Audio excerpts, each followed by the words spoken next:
పౌలు తిమోతికి రాస్తూ, దైవజనుడా, నీవైతే వీటిని విసర్జించి, ఏటిని విసర్జించాలి?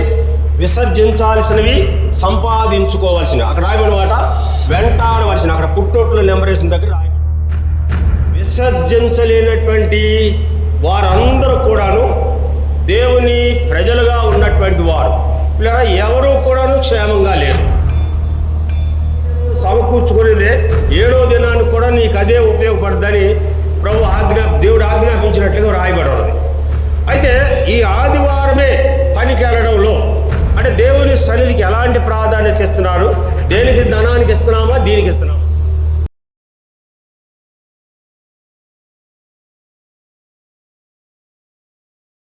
ఐదవదిగా చూస్తాను చూడండి, తిమోతికి రాసిన మొదటి పత్రిక 6వ అధ్యాయం. తిమోతికి రాసిన మొదటి పత్రిక 6వ అధ్యాయం. తిమోతికి రాసిన మొదటి పత్రిక 6వ అధ్యాయం 11వ వచనం చదవండి. దైవజనుడా, నీవైతే వీటిని విసర్జించి నీతిని, భక్తిని, విశ్వాసమును, ప్రేమను, ఓర్పును, సాత్వికమును సంపాదించుకునేటకు ప్రయాసపడుము.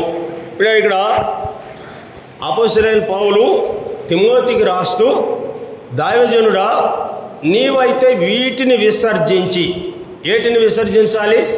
విసర్జించాల్సినవి సంపాదించుకోవాల్సినవి. అక్కడ రాయబడిన మాట వెంటాడవలసిన, అక్కడ పుట్టొట్లు నెంబరేసిన దగ్గర రాయబడి ఉంది. విసర్జించవలసినవి, వెంటాడవలసినవి. ఏవి విసర్జించాలి అంటే ఆ పై నుంచి చెప్పినటువంటి ధనాన్ని గురించి చెప్పబడినట్లుగా వ్రాయబడి ఉన్నది. మనం ఈ లోకంలోనికి ఏమీ తీసుకురాలేదు, ఈ లోకంలో ఏమీ తీసుకొని పోము, కాగా అన్న వస్త్రములు గలవారమై ఉండి వాటి అందే తృప్తి కలిగి ఉందుము అన్న తర్వాత మొదలుపెట్టాడు. ఏమిటి ఆ చెప్పబడినటువంటి మాట? ధనవంతులు అగుటకు అపేక్షించువారు హానికరములైన ఉరిలోను చిక్కుకొనును. ధనాపేక్ష సమస్త కీడులకు మూలము. కొందరు వాటిని ఆశించి విశ్వాసం నుండి తొలగిపోయి తమను తామే పొడుచుకొని చచ్చిరి అని రాయబడం. ఈ మాట చెప్పిన తర్వాత వీటిని విసర్జించి, విసర్జించలేనటువంటి వారందరూ కూడాను దేవుని ప్రజలుగా ఉన్నటువంటి వారు లేదా ఎవరూ కూడాను క్షేమంగా లేరు. ధనం అనేది మనిషిని భూమి మీద నెమ్మదిగా ఏమాత్రం కూడాను ఉంచదు. ధనాపేక్ష సమస్త కీడులకు మూలం అంటే ఒక వ్యక్తి కీడులో ఉన్నాడు లేక కీడులో పడ్డాడు, కీడు చేస్తున్నాడు అంటే దాని వెనక ఉన్నది ఖచ్చితంగా ధనమే. లేదా ఈ ధనం చేసేటువంటి పని ఏమిటంటే మనుషులను నెమ్మదిగా ఏమాత్రం ఉండనీయదు, దేవుని వద్దకు రానియదు, దేవునిలో ఉండనీయదు, దేవునికి మనుషులను దూరపరుస్తున్నటువంటి అనుభవాలను ఈ ధనము ఆశించినటువంటి ప్రజలు దేవునికి దూరం అయినట్లుగా ఈ వాక్య భాగాల్లో చూస్తాం. చూడండి, మొదటిగా మీరు గమనిస్తే ధనాపేక్ష కలిగినటువంటి వాడు ఈ భూమి మీద ఏమాత్రం కూడా నెమ్మదిగా జీవించలేడు. ఇది వాక్య సత్యం. ప్రసంగి గ్రంథం 4వ అధ్యాయం 8వ వచనంలో వ్రాయబడినటువంటి మాట, ఒంటరిగా ఉన్న ఒకడు కలడు, వాడికి చెలికాడు లేడు, జతగాడు లేడు, ఎవరూ లేరు, ఆయనను ఎడతెగక కష్టపడును, ఎవరి నిమిత్తము కష్టపడుచున్నానని అనుకొనడు, సుఖమనునది ఎరుగక వాడు ఎడతెగక కష్టపడును అని రాయబడి. వెనక ముందు ఎవరు లేరు, ఒక్కడే ఉన్నాడు. ఆ ఒక్కడే ధనము కొరకు ఎట్లా ప్రయాసపడుతున్నాడు అంటే సుఖం అనేది ఎరుగకుండా కష్టపడుతున్నాడు. తిమోతి గారు వాళ్ళ బంధువు గురించి చెప్పేవాడు. ప్రభు దగ్గరికి వెళ్ళిపోయాడు తిమోతి గారు. ఏమిటంటే ఆయన చేసే పని, బీరువా ఎదుట గోని పట్ట వేసుకొని గోని పట్ట మీద పడుకుంటాడంట. గోని పట్ట మీద పడి ఎందుకు పడుకుంటాడని అంటే చిన్న శబ్దం అయినా సరే టక్కున లేచిపోతాడంట. అంటే ఎవరు వచ్చి బీరువా తీసేస్తారు అని ఎన్నిసార్లు చేస్తారు అనేటంటే ఆయన చచ్చే వరకు అట్టా చేసాడు. తబలా అన్నాడు, నన్ను తబలా చూసమని పిలిచేవాడు. పిల్లరా ఎందుకంటే చేస్తాడని అంటే ఎవరు వాళ్ళ ఇంట్లో వాళ్ళు కానీ బయట వాళ్ళు కానీ ఎవరు వచ్చి తెలియకుండా బీరువాల నుంచి సొమ్ము తీసేస్తారే ఉండని గోని పట్ట వేసుకొని గోని పట్ట మీద పడుకునేవాడు అంట. కాబట్టి ధనం అనేది మనుషుని నెమ్మదిగా ఏమాత్రం కూడా ఉండలేదు. ఇప్పుడు రెండవది, ధనం ఏం చేస్తుందంటే దేవుని దగ్గరకు ఏమాత్రం కూడా రానియదు. ధనాన్ని చూసేటువంటి వాడు దేవుని సన్నిధిని ఏమాత్రం కూడాను రాలేనటువంటి వాడుగా చూస్తాం. చూడండి, విశ్రాంతి దినాన్ని ఆపివేసి పనులకు వెళ్ళేటువంటి వారిని చాలామందిని చూస్తాం. అంటే దేవుని దగ్గరికి ఎట్లా రాలేదు? మార్క్స్ వార్త 10వ అధ్యాయంలో ఎవరుడైన ధనవంతుడు పరిగెత్తుకొని వచ్చి ప్రభు దగ్గర మోకరించి ఒక మాట అడిగాడు. ఏలినవాడు కాదు, ప్రభువా నిత్యజీవం పొందడానికి నేనేం చేయాలని మోకరించి అడిగాడు. ఆయన ఏమన్నాడంటే, నీకు ఒక్కటి కొదువుగా ఉన్నది, నీ ఆస్తి అమ్మి బీదలకు ఇచ్చి నన్ను వచ్చి వెంబడించమన్నాడు. మీరు ఈ మాట అనేసాటికి ఆ తర్వాత రాయబడిన మాట ఏంటంటే, అతడు ధనవంతుడు కనుక మిక్కిలి దుఃఖపడుచు వ్యసనపడుచు ముఖం చిన్నబుచ్చుకొని వెళ్ళిపోయాను అని రాయబడి. ఇప్పుడు ప్రభు దగ్గరకు పరిగెత్తుకొని వచ్చి మోకరించి అంత శ్రద్ధగా అడిగినటువంటి వ్యక్తి అతనిలో ఉన్నటువంటి లోపాన్ని యేసు ప్రభు చెప్పి దాన్ని తీసివేసుకొని నన్ను వెంబడించమనేటప్పటికీ లేదా అతడు దుఃఖపడుచు వెళ్ళిపోయాను అని రాయబడిన మాట చూస్తాం. అంటే ఇప్పుడు దేవుని దగ్గరకు రాలేకపోవడానికి కారణం ఏంటంటే ఆ ధనాన్ని అతడు విడిచిపెట్టలేకపోయాడు కనుక ప్రభువును విడిచి వెళ్ళిపోయాడు. ఆ తర్వాత యేసు ప్రభు అన్నాడు, సూది బెజ్జలో ఒంటైనా దూరుతుంది కానీ పరలోక రాజ్యంలో ధనవంతుడు ఏమాత్రం కూడాను ప్రవేశించలేడు. సూది బెజ్జంలో ఒంటేట దూరుద్ది. సూది బెజ్జంలో ఒంటి దూరడం అంటే ఆ దినాల్లో యెరూషలేము మెయిన్ ద్వారం వేసేసిన తర్వాత చిన్న చిన్న కన్నాలు ఉండేవి, వాటిని సూది బెజ్జాలని పిలిచేవాళ్ళు.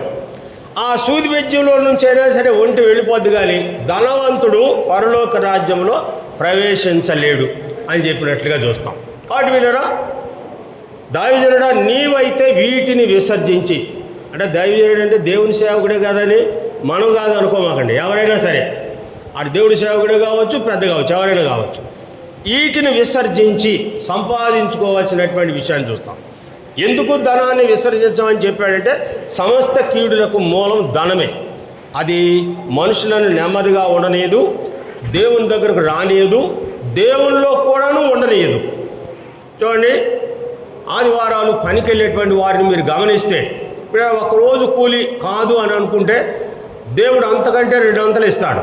ఎందుకంటే 6 దినాలు సమకూర్చుకొని 7వ దినాన నీవు మన్నా ఏమాత్రం కూడా సమకూర్చుకోకూడదు. 6వ దినమును సమకూర్చుకునేదే 7వ దినానికి కూడా నీకు అదే ఉపయోగపడుతుందని దేవుడు ఆజ్ఞాపించినట్లుగా రాయబడి ఉన్నది.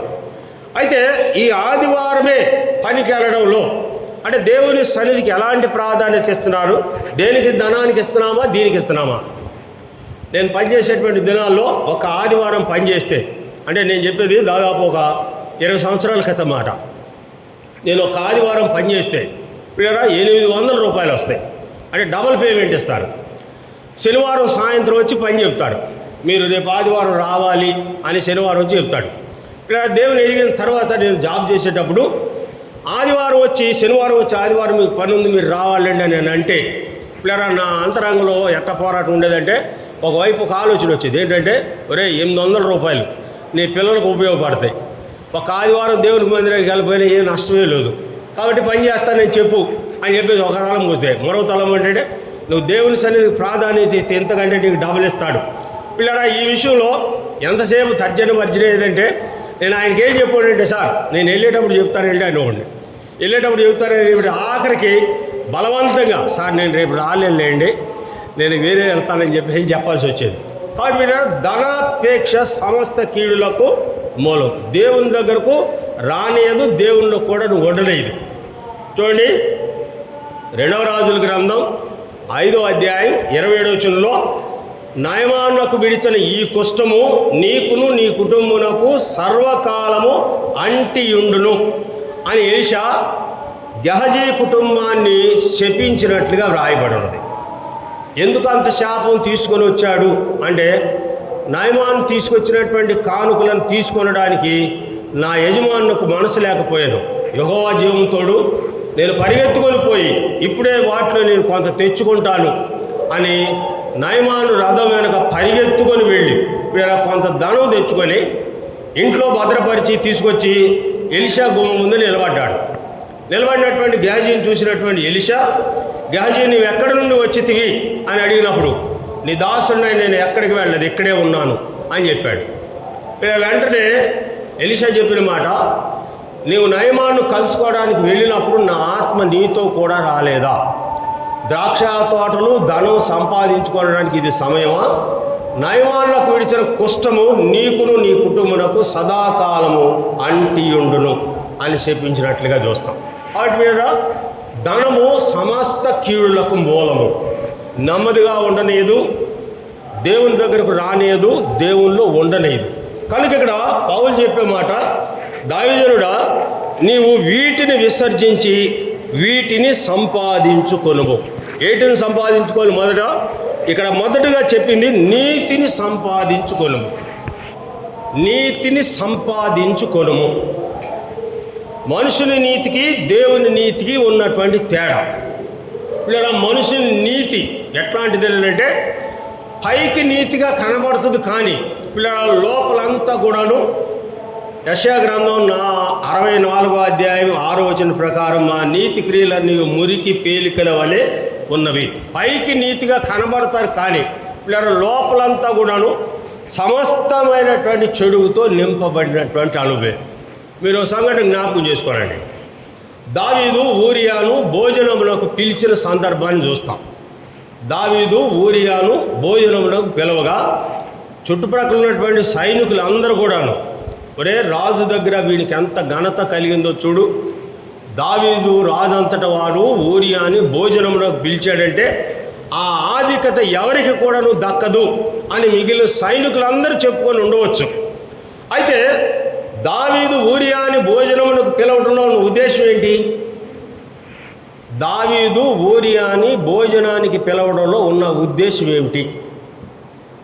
అది ఎలాంటి నీతి? అది ఎందుకు పిలిచాడు చెప్పండి? భోజనానికి ఎందుకు పిలిచాడు? తన తప్పును కప్పిపుచ్చుకోవడానికి ఊరియాని భోజనానికి పిలిచాడు. అంతేగాని ఊరియా అంటే దావీదుకి ఎంతో పెద్ద ప్రేమ ఉండి కాదు, లేక ఊరియా అంటే దావీదు ఎంతో పెద్ద ప్రేమించేది కాదు.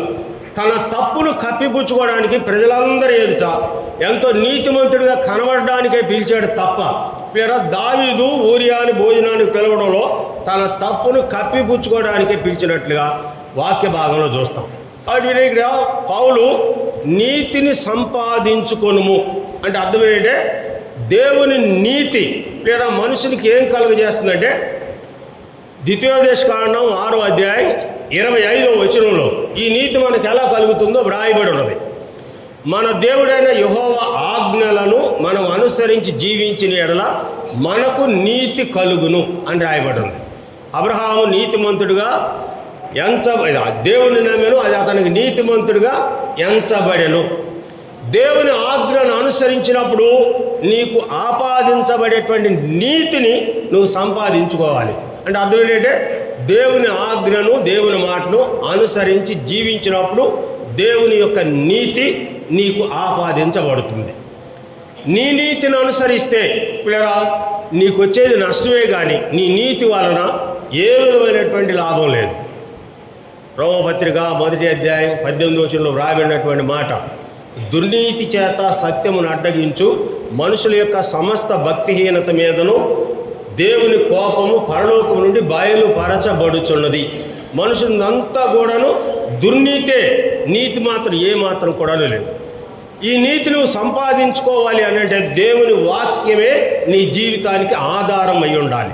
యాకోబు పత్రిక 1వ అధ్యాయం 22వ వచనంలో వ్రాయబడినటువంటి మాట ప్రకారం మీరు వినువారు మాత్రమై ఉండి మిమ్ములను మీరు మోసపుచ్చుకొనకుండా వాక్య ప్రకారము ప్రవర్తించువారినయుండుడి అని యాకోబు హెచ్చరించినట్లుగా చూస్తాం. కాబట్టి మొదటిగా దేవుని నీతిని నువ్వు సంపాదించుకోవాలి. రెండవదిగా ఇక్కడ చెప్పబడినటువంటి మాట నీతిని సంపాదించుకొనుము, రెండవది భక్తిని సంపాదించుకొనుము. చూడ్డానికి అందరూ కూడాను భక్తులే. ఎట్లా ఉన్నది మనుషుల భక్తి అని అంటే పైకి మాత్రం బైబిల్ పట్టుకొని గుళ్ళకు వెళ్ళేటువంటి ప్రజలను చూస్తాం. ఆ తర్వాత గుడి నుండి బయటకు వచ్చిన తర్వాత మనుషుల యొక్క భక్తిని మీరు గమనిస్తే వారి భక్తి ఎట్లా ఉంటుంది చూడండి. యాకోబు పత్రిక 1వ అధ్యాయం 26వ వచనం. యాకోబు పత్రిక 1వ అధ్యాయం 26వ వచనం చదవండి. ఎవడైనను నోటికి కళ్ళెము పెట్టుకొనక హృదయమును మోసపరుచుకొనుచు భక్తి గలవాడునని అనుకొని ఎడల వాని భక్తి వ్యర్థమే. ఇక్కడ ఎవడైనను నోటికి కళ్ళెము పెట్టుకొనక నేను భక్తుడనే అని అనుకుంటే వాడి భక్తి వ్యర్థమే. ఎందుకు నోటికి కళ్ళెం పెట్టుకోమని చెప్తున్నాడు ఇక్కడ? ఇదే యాకోబు పత్రిక 3వ అధ్యాయంలో వ్రాయబడినటువంటి మాట. ఒక్క నీటి ఊట నుండి తీయని జలము చేదు జలము కారున, అంటే ఒక ఊట నుండి ఒకటే వస్తుంది, రెండే మాత్రం కూడా రావు. దేవుని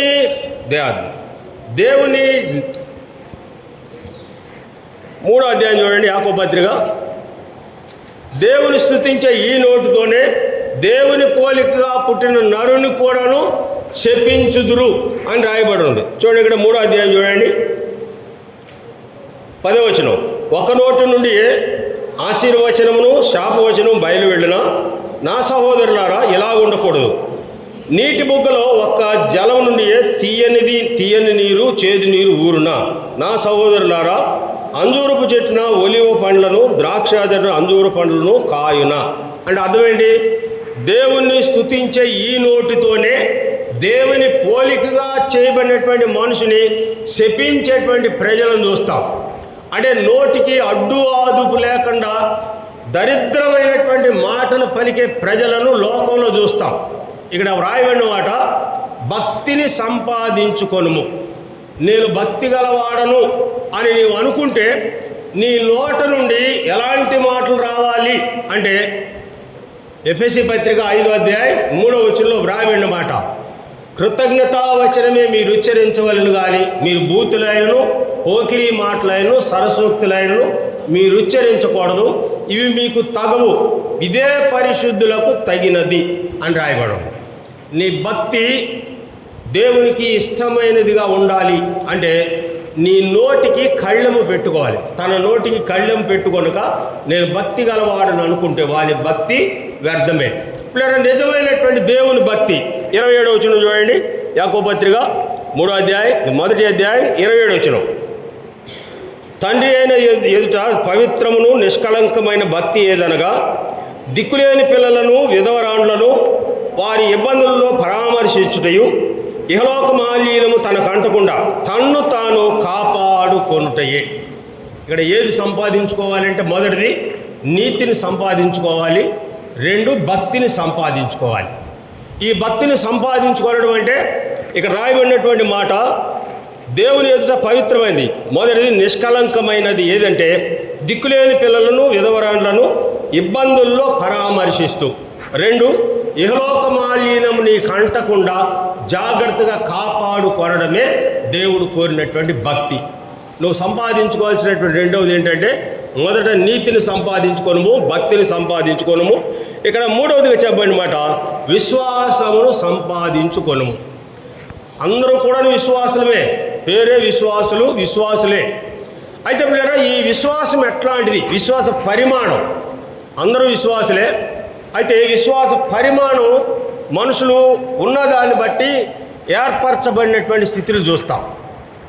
అబ్రహాం విషయాన్ని మనకు వస్తే ఎబ్రీ పత్రిక 11వ అధ్యాయం 8వ వచనంలో వ్రాయబడిన మాట, తాను ఎక్కడికి వెళ్ళవలనో ఎరుగకయే బయలు వెళ్ళెను అని రాయబడను. ఆ తర్వాత శారా విషయంలో వాగ్దానం చేసిన వాడు నమ్మదగిన వాడని ఎంచుకొని గర్భం ధరించడానికి శక్తి లేకపోయినా సరే విశ్వాసాన్ని బట్టి గర్భం ధరించుటకు శక్తి పొందెను అని రాయబడను. ఇలా ఈ విశ్వాసం ఉంచే విషయంలో రకరకాలైనటువంటి మనుషులను చూస్తాం. నయమాన్ ఏమనుకున్నాడంటే ఎలీషా వచ్చి రోగం గల స్థానం మీద చెయ్యాడించి ప్రార్థన చేస్తాడని అనుకున్నాడు. సమరీ స్త్రీ ఏమనుకుందంటే నేను ఆయన వస్త్రపు చెంగు మాత్రం ముడితే చాలు నేను బాగుపడదని అనుకున్నది. లేదా శతాధిపతి ఏమన్నాడంటే నువ్వు నా ఇంటికి వచ్చినకు పాత్రుడను కాను, మాట మాత్రం సెలవు, నువ్వు అక్కడే ఉండి శతాధిపతి దాసుడు స్వస్థపరచబడ్డాడు అని ఒక మాట చెప్పు, నా దాసుడు లేస్తాడు అన్నాడు. లేదా ఈ ముగ్గురులో విశ్వాసం ఏది గొప్పదంటే ఇశ్రాయేల్ ప్రజలు ఎంత విశ్వాసం ఉన్నవాడిని నేను ఇంతవరకు చూడలేదు అని శతాధిపతిని గురించి ప్రభు ఇచ్చినటువంటి సాక్ష్యాన్ని చూస్తాం. కాబట్టి ఏ విశ్వాసం సంపాదించుకోవాలి అంటే దేవుని మాట నీ ఎడల పలికినటువంటి మాట, నీవు అవునంటే అవును, నీవు అవునంటే అవును, కాదంటే కాదు అన్నట్టుండాలి. దానికి మించి వస్తే అది దుష్టుడి నుండి వచ్చేదే అని రాయబడు. కాబట్టి ఇక్కడ మూడవది చెప్పనమాట, విశ్వాసమును సంపాదించుకొనుము. ఇప్పుడు ఇక్కడ నాలుగవది గమనించండి, ప్రేమను సంపాదించుకొనుము అని రాయబడి ఉంది. ఈ ప్రేమ గురించి రక్షించబడిన దగ్గర నుండి భూమి మీద నుండి తీయబడే వరకు చెప్పినా కానీ ఈ ప్రేమలో ఉన్నటువంటి విషయాలు ఏమాత్రం కూడాను తరిగేవి కావు. పేరుకు మాత్రమే 2 అక్షరాలు, కానీ ఈ ప్రేమలో 16 అంశాల కలయికే ఈ 2 అక్షరాల ప్రేమ. కొరింథీయులకు రాసిన మొదటి పత్రిక 3వ అధ్యాయం 13వ అధ్యాయం మొదటి 4 వచనాల్లో పౌలు చెప్పినటువంటి మాట, నేను ప్రేమ లేని వాడనైతే మోగెడి కంచును గణగణలాడు తాళమునై ఉందును, కాల్చబట్టకు నా శరీరం అంతా ఇచ్చినను నేను ప్రేమ లేని వాడినైతే నేను వ్యర్థుడనే అని తర్వాత ఆ ప్రేమను గురించి ఆరంభించాడు. దాదాపు 16 విషయాలు ఉన్నాయి ఈ ప్రేమలో. ఈ ప్రేమను సంపాదించుకోవడం అంటే 1 కొరింథీ 14వ అధ్యాయం 1వ వచనంలో వ్రాయబడిన ప్రకారం పౌలు చెప్పాడు, ప్రేమను సంపాదించుకోవడం ప్రయాసపడుము అని అన్నాడు. ఈ ప్రేమ మన యందు ఉండాలంటే నిరంతరము ఈ ప్రేమ గురించి ప్రయాసపడాల్సిందే.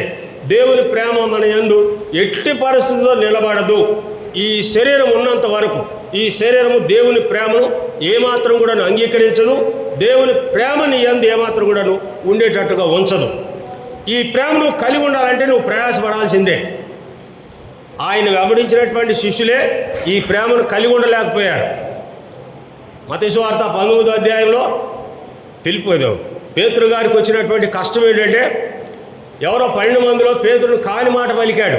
కాని మాట పలికేటప్పటికి లేదా ప్రభు దగ్గరికి వచ్చాడు, ప్రభువా నా సహోదరుడు నా ఏళ్ల తప్పిదం చేస్తే నేను ఎన్నిసార్లు క్షమించాలి అని అడిగాడు. 7 మార్లు మట్టుకేనా అని ప్రభుకు ఒక సంఖ్య చెప్పాడు. లేదా దానికి ప్రభు ఏం చెప్పాడంటే, పేతురు మోయలేనటువంటి ఒక బండరాయి నెత్తిమీద పెట్టినట్లుగా చూస్తాం. 7 మార్లు మట్టుకు కాదు, 70 ఏళ్ల మార్లు మట్టుకు నువ్వు క్షమించాల్సిందే. ఎన్నిసార్లు క్షమా గురించి విన్నాము, సహోదరుని బరాయించాలని విన్నాము. ఎఫెసీ పత్రిక 4వ అధ్యాయంలో సమాధానం అను బంధము చేత ఆత్మ కలిగించి ఐక్యతను కాపాడుకొనుటయందు శ్రద్ధ గలవారై ఒకరిని ఒకరు సహించుచు అని రాయబడను. నువ్వు ఐక్యతను కాపాడుకోవాలి, దేవుని ప్రేమని యందు ఉండాలి అని అంటే నువ్వు ఎదటవాడిని యేసు ప్రభువు ప్రజలందరినీ ఎట్లా సహించాడో లేదా నీవు కూడా అట్లాగే సహించాలి. విషయం ఏంటంటే, తోటి సహోదరులే విశ్వాసులు, అందరు దేవుని నమ్మినటువంటి వారే. ఏదో ఒక చిన్న మాట తేడా వచ్చి ఒక అన్న తొందరపడి ఒక వ్యక్తి అన్నా కానీ, లేక ఇంకొక వ్యక్తి తొందరపడి మాట్లాడినా కానీ ఇప్పుడు ఇలా మాట్లాడమే మానేస్తాం, అసలు దేవుని దగ్గర కూడా రావు. అంటే ఇప్పుడు దేవుని ప్రేమ అనేది ఎట్లా నిలుస్తుంది? అందుకే యోహాను సువార్త 13వ అధ్యాయం 34-35 వచనాల్లో యేసుప్రభు ఏమన్నాడంటే, నేను మిమ్మల్ని ప్రేమించినట్లే మీరు ఒకరినొకరు ప్రేమించవలనని మీకు క్రొత్త ఆజ్ఞ ఇచ్చుచున్నాను. ఆయన మనల్ని ఎట్లా ప్రేమించాడు అని అంటే, ముఖం మీద ఉమ్మి వేసిన, పిడిగుద్దులు గుద్దినా, లేదా ముళ్ళ కిరీటం పెట్టి కొట్టినా, కొరడాలతో కొట్టినా సరే ఆయన ఆరంభంలో ఉన్నటువంటి ప్రేమే అంతవరకు నిలిచి ఉన్నట్లుగా వ్రాయబడదు. యోహాను సువార్త 13వ అధ్యాయం 1వ వచనంలో వ్రాయబడిన మాట, ఆయన తన వారిని అంతం వరకు ప్రేమించెను అని రాయబడింది. లేదా ఈ ప్రేమను సంపాదించుకోవాలి అంటే మన జీవితం కూడా ఏమాత్రం కూడా చాలదు. ఇది నిరంతరం కొనసాగేటువంటి ఒక క్రియగా చూస్తాం. అంటే ఈ క్రియ ఎప్పుడు మనలో జరుగుతున్నది అంటే, నీకు కష్టము కానీ నష్టం కానీ బాధ కానీ వచ్చినప్పుడు లేదా నువ్వు ఎవరిని జ్ఞాపకం చేసుకోవాలి అంటే యేసు ప్రభు చెప్పాడు, నన్ను జ్ఞాపకం చేసుకున్నట్టుగా దీనిని చేయుడని చెప్పాను. నువ్వు ప్రభువుని జ్ఞాపకం చేసుకుంటే నీ ముందున్నటువంటి సమస్య దాని ఏది కూడా నిన్ను బాధించదు. ఇంకో మాట చెప్పాడు ప్రభు యోహాను సువార్త 15వ అధ్యాయంలో, ఎవరైనా మిమ్మల్ని ఏదంటే ముందుగా నన్ను అంటున్నారని నువ్వు తెలుసుకోవాలి. నేను మిమ్మల్ని లోకంలో నుంచి ఏర్పరచుకున్నాను. మిమ్మల్ని ఎవరైనా అంటున్నారంటే ముందు నన్ను అంటున్నారని నువ్వు గుర్తించు అనే మాట ప్రభు చెప్పినట్లుగా చూస్తాం. కాబట్టి మీరు ఇక్కడ 4వదిగా చెప్పని మాట, ప్రేమను సంపాదించుకునేటకు ప్రయాసపడము. ఒకవేళ ఈ ప్రేమలో మనం గట్టిగా ప్రయత్నిస్తే ఓ 4 గంటల సేపు నిలిచినా కానీ గొప్పే, ఖచ్చితంగా చెప్పగలను నేను. దేవుని ప్రేమ మన యందు ఉండడానికి ఒక 4 గంటలు లేక ఒక రోజు దేవుని ప్రేమలో నేనున్నాను అని చెప్పగలిగినటువంటి ధైర్యం లేదా ఏ మనుషుడికి కూడా లేదు అని ఖచ్చితంగా చెప్తాం. ఎందుకంటే శరీరంలో ఉన్నటువంటి ప్రతి వ్యక్తి లేదా ఏదో ఒక విషయంలో తప్పిపోతున్నటువంటి సందర్భాలనే చూస్తాం. ఆ విషయమై కొరింథీయులకు రాసిన మొదటి పత్రిక 13వ అధ్యాయం 4వ వచనం నుండి 8వ వచనం వరకు ప్రేమ దీర్ఘకాలం సహించును అని రాయబడి ప్రేమ శాశ్వత కాలం ఉండును అని ముగించబడింది. ఈ మధ్యలో ఉన్నటువంటి విషయాలు దాదాపు 15 విషయాలు ఉన్నాయి. తొందరగా కోప్పడదు, ఎదుటివాడిని చూసి మచ్చరపడదు, ఎదుటివాడిని పాయింట్అవుట్ చేయదు, ఏమి చేయదు, అన్నిటినీ సహిస్తుంది. ప్రేమ అన్నిటినీ సహించును అని రాయబడిన మాట చూస్తాం. కాబట్టి ఇక్కడ సంపాదించుకోవాల్సినటువంటి విషయం మొదట నీతిని సంపాదించుకోను, 2 భక్తిని సంపాదించుకోను. ఇక్కడ 3వదిగా చెప్పబడినటువంటి మాట ఏమిటంటే 3వదిగా చెప్పబడి విశ్వాసమును సంపాదించుకోను, 4 ప్రేమను సంపాదించుకోను, 5గా చెప్పబడిన మాట ఓర్పును సంపాదించుకోను. యాకోబు పత్రిక 1వ అధ్యాయంలో చెప్పబడిన మాట ఓర్పు తన క్రియలు కొనసాగనీయుడి. ఈ ఓర్పు ఏం చేస్తుందంటే గొప్ప ద్రోహ కార్యాలు ఆపివేస్తున్నట్లుగా వ్రాయబడి ఉంది. ప్రసంగి మహాజ్ఞాని ప్రసంగి ఓర్పు గొప్ప ద్రోహ కార్యములు జరగకుండా చేయును అని రాయబడి. ఓర్పు వహించడము అని అంటే దేవుని వాగ్దానం పొందేయడానికి కూడాను ఈ ఓర్పు అవసరమైనట్టు వ్రాయబడినట్లుగా చూస్తాం. మీరు దేవుని వాగ్దానం పొందిన నిమిత్తము మీకు ఓరిమి అవసరమై ఉన్నది అపోస్తలుడైన పౌలు హెబ్రీయులకు రాస్తూ హెచ్చరించిన మాట చూస్తాం. కాబట్టి వీళ్ళరా ఈ ఓర్పు మన యందు నిలిచి ఉండేలాగా చూసుకోవాలి. ఇక్కడ 6వదిగా చెప్పబడినటువంటి మాట 5వదిగా ఓర్పును సంపాదించుకోను, 6వదిగా చెప్పబడిన మాట సాత్వికమును సంపాదించుకొను. మత్తయి సువార్త 11వ అధ్యాయం 29 వచనంలో ప్రభు చెప్పిన మాట నేను సాత్వికుడును దీన మనసు గలవాడును, నా యొద్దకు వచ్చి నా కాడిని మీ మీద ఎత్తుకొని నేర్చుకొనుడి. ప్రసంగి గ్రంథం 12వ ప్రసంగంలో యేసు ప్రభు చెప్పిన మాట సాత్వికులు ధన్యులు వారు భూలోకమును స్వతంత్రించుకొందురు. అంటే సాత్వికులు ధన్యులు భూలోకమును స్వతంత్రించుకొందురు అంటే అర్థం ఏంటంటే వారిని గురించి భూలోకంలో ఉన్నటువంటి వారు గొప్పగా చెప్పుకునేటువంటి అనుభవం. సంఖ్యాకాండం 12వ అధ్యాయంలో ఆరోను మిరియాములతో దేవుడు చెప్పినటువంటి మాట నా సేవకుడైన మోషే అట్టివాడు కాడు, అతడు భూమి మీద ఉన్న వారందరిలో మిక్కిలి సాత్వికుడు అని ప్రభు సెలవిచ్చినట్లుగా చూస్తాం. ఇప్పుడు ఇక్కడ ఐగుప్తు అంతటిలో కూడాను మోషే గుర్తించబడినట్లుగా వ్రాయబడి ఉన్నది. నిర్గమకాండం 11వ అధ్యాయంలో మోషేను గురించి ఐగుప్తు దేశమంతా కూడాను తెలుసుకున్నట్లుగా వ్రాయబడి ఉన్నది. సాత్వికులు ధన్యులు వారు భూలోకమును స్వతంత్రించుకొందురు. కాబట్టి వీళ్ళు ఇక్కడ దైవజనుడా నీవైతే వీటిని విసర్జించి వీటిని సంపాదించుకొను. దేవుని నీతిని సంపాదించుకోవాలి, దేవుని కోరేటువంటి భక్తిని సంపాదించుకోవాలి. ఇక్కడ చెప్పబడినటువంటి 3వదిగా విశ్వాసమును సంపాదించుకోవాలి, 4 ప్రేమను సంపాదించుకోవాలి, 5 ఓర్పును, 6 సాత్వికమును సంపాదించుకొనడి. సాత్వికులు ధన్యులు వారు భూలోకమును స్వతంత్రించుకొందురు. 6వదిగా చూస్తాను చూడండి. ఫిలిప్పీలకు రాసిన పత్రిక 3వ అధ్యాయం 9వ వచనం. ఫిలిప్పీ పత్రిక 3వ అధ్యాయం 9వ వచనం. క్రీస్తును సంపాదించుకొని ధర్మశాస్త్రం మూలమైన నా నీతిని గాక అనగా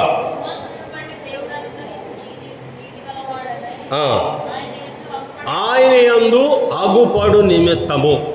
ఇక్కడ 6వదిగా క్రీస్తును సంపాదించుకొనుటకు పౌలు చేసినటువంటి పని ఏమిటంటే తనకు ఏదేదైతే లాభసాటిగా ఉన్నదో చదువు విషయంలో కానీ పేరు ప్రఖ్యాతులు కానీ లేక ధన విషయంలో కానీ ఏ విషయంలో అయితే పౌలుకు లాభసాటిగా ఉన్నదో లేదా అదంతా కూడా నష్టంగా ఎంచుకున్నట్లు 7వ వచనంలో చెప్పబడినటువంటి మాట చూస్తాం. నాకు ఏవేవి లాభకరములై ఉండనో అవన్నీ క్రీస్తు నిమిత్తము నష్టముగా ఎంచుకొనుచున్నాను. ఎందుకు? క్రీస్తును సంపాదించుకొని ఆయన యందు అగుపడు నిమిత్తము. ఇక్కడ పౌలు యొక్క ప్రయాసం ఏమిటంటే క్రీస్తును సంపాదించుకొనుట, అంటే క్రీస్తు మన యందు నిలిచునుట, మనం క్రీస్తు యందు నిలిచుండుట. యోహాను సువార్త 15వ అధ్యాయం 4వ వచనంలో చెప్పబడినటువంటి మాట, మీరు నా యందు నిలిచియుండుడి, నేను మీ యందు నిలిచి ఉందును. తీగ ద్రాక్షావళిలో నిలిస్తే ఎలాగూ ఫలించదో అట్లాగే నా యందు నిలిచిండు ప్రతివాడు ద్రాక్ష తీగ ఎట్లా ఫలిస్తుందో వాడు ఆ రీతిగా ఫలిస్తాడు అని ప్రభు చెప్పినట్లుగా చూస్తాం. కాబట్టి వీళ్ళు ఇక్కడ 6వదిగా క్రీస్తును సంపాదించుకున్నటకు నాకు ఏవేవి లాభకరములై ఉండెనో అవన్నీ కూడాను నేను నష్టముగా ఎంచుకొనుచున్నాను. ఇక్కడ క్రీస్తును సంపాదించుకునేటువంటి విషయంలో ఇప్పుడు ఇక్కడ క్రీస్తు ఎంత శ్రమలు అనుభవించాడో ఆ అనుభవించినటువంటి శ్రమ కొదువైనటువంటి వాటిని పౌలు కూడాను అనుభవించినట్లుగా కొలసీ సంఘానికి ఇచ్చినటువంటి సాక్ష్యంలో చూస్తాం. కొలసీ పత్రిక 1వ అధ్యాయంలో క్రీస్తు కొదువుగా ఉన్నటువంటి శ్రమలను చూడండి. 1వ అధ్యాయం 24వ వచనం, కొలసీ పత్రిక 1వ అధ్యాయం 24వ వచనం. ఇప్పుడు మీ కొరకు నేను అనుభవించినటువంటి శ్రమలయందు సంతోషించుచు సంఘము అను ఆయన శరీరము కొరకు క్రీస్తు పడిన పాట్లను కొదువైన వాటిని నా వంతు నా శరీరమందు సంపూర్ణము చేయుచున్నాను. క్రీస్తును సంపాదించుకునేటువంటి 2వ అనుభవంగా చూస్తాం. మొదటిది లాభంగా ఉన్నదంతా కూడా నష్టంగా ఎంచుకోవడం, 2వది ఆయన పొందినటువంటి శ్రమలో పాలు పొందడం. ఇక్కడ 6వదిగా క్రీస్తును సంపాదించుకొని నిమిత్తం. అందుకే ఫిలిప్పీ 1వ అధ్యాయం 21వ వచనంలో పౌలు చెప్పిన మాట, నా మట్టుకైతే బ్రతుకుట క్రీస్తు, చావైతే లాభము. 7వదిగా చూస్తాను చూడండి, తిమోతికి రాసిన మొదటి పత్రిక 6వ అధ్యాయం, తిమోతికి రాసిన మొదటి పత్రిక 6వ అధ్యాయం 18వ వచనం. తిమోతి రాసిన మొదటి పత్రిక 6వ అధ్యాయం 18వ వచనం. పిల్లలు ఈ మాట గమనించండి, వారు వాస్తవమైనటువంటి జీవమును సంపాదించుకొని నిమిత్తము రాబో కాలమునకు మంచి పునాది తమ కొరకు వేసుకొనుచు మేలు చేయువారును సత్క్రియలు అను ధనము గలవారును ఔదార్యము గలవారును తమ ధనములో ఇతరులకు పాలిచ్చువారినై ఉండవలనని వారికి ఆజ్ఞాపించుము. 7వదిగా గమనిస్తే వాస్తవమైన జీవము సంపాదించుకొని నిమిత్తం. ఏది వాస్తవమైన జీవం అంటే ఈ లోకంలో జీవించేటువంటి జీవితం అంతా కూడాను అనిత్యమైనటువంటి జీవితమే. వాస్తవమైనటువంటి జీవితం, నిజ జీవితం ఎప్పుడు ఆరంభం అవుతుందని అంటే ఈ భూమి మీద నుండి విడిచిన తర్వాత నిజమైనటువంటి జీవితం ఆరంభం అవుతున్నట్లుగా చూస్తాం. అది వాస్తవమైనటువంటి జీవితం. ఈ భూమి మీద ఉన్నటువంటి జీవితం అనిత్యమైనదే. కీర్తన 90:10 ప్రకారం నరుని ఆయుష్కాల పరిమితి 70 సంవత్సరములు, అధిక బలం ఉన్న ఎడల 80 సంవత్సరములు, వాటి వైభవం ఆయాసము దుఃఖమే, అవి త్వరగా గతించిపోవును, మేము ఎగిరిపోదుము అని రాయబడి. ఏది వాస్తవమైన జీవం అంటే ఈ భూమి మీద నుండి తీయబడిన తర్వాతే నిజమైనటువంటి జీవితం ఆరంభం అవుతున్నట్లుగా చూస్తాం. లేదా ఈ జీవితం సంపాదించుకున్నటకు ఇక్కడ పౌలు వారిని హెచ్చరించమని చెప్పినటువంటి మాటలు ఏమిటంటే, రాబో కాలమునకు మంచి పునాది తమ కొరకు వేసుకొనుచు, మొదటిది మేలు చేయువారును, 2 సత్క్రియలు అను ధనము గలవారును, 3 ఔదార్యము గలవారును, 4 తమ ధనములో ఇతరులకు పాలిచ్చువారిని ఉండవలనని వారికి ఆజ్ఞాపించుము. కాబట్టి ఇక్కడ దావీదు సమస్తమును సంపాదించుకొనెను.